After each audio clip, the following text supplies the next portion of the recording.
Ito nga po pala mga idol ko, bumili nga po pala ako ng munggo kanina sa palengke.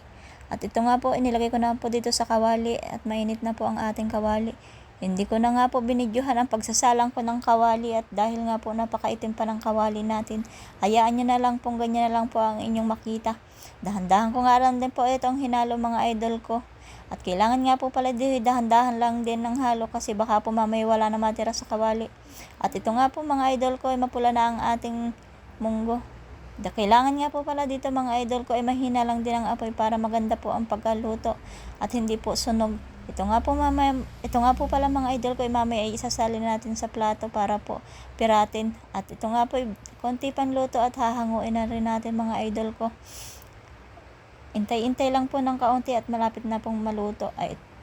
Ito na nga po pala mga idol ko at isasali na natin dito sa plato. Ito na nga po pala ay ating gagamitan ng garapo na walang laman.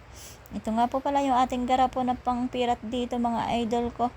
Pipiratin natin po ito hanggang sa maging pino. At yan na nga po ay dahan-dahan lang at baka po talagang wala na tayong matira mamayang munggo. Nagtalo na nga po kanina yung iba sa aking paghahalo. Medyo napapalakas din po. At ito nga po mga idol ko ay sige lang ang pirat hanggang sa lumiit. At ito nga po mga idol ko, napirat na po natin, maliliit na po ang ating munggo. Nagpakulo na rin po pala tayo ng gata na paglalagyan nito mga idol ko, kasama po ang malagkit. Hindi ko na rin po binidyo paglalagay ko ng malagkit sa ating At yan nga po, ready na nga po pala yan para ilagay natin. At ito na nga po pala yung gata natin na may malagkit. Ito, hinalo-halo ko lang po at maya-maya po ilalagay na rin natin yung ating munggo. At ito nga po, ilalagay na natin ang ating munggo mga idol ko at nang tayo makaluto at gutom na rin po ako. At yun nga po mga idol ko, hahaluin ko lang po ng dahan-dahan ulit itong ating baka tumaob po ay wala na tayong makain. At ito nga po mga idol ko, hinalo-halo ko na rin po. Mamaya po, hintay lang po nating maluto ang ating munggo.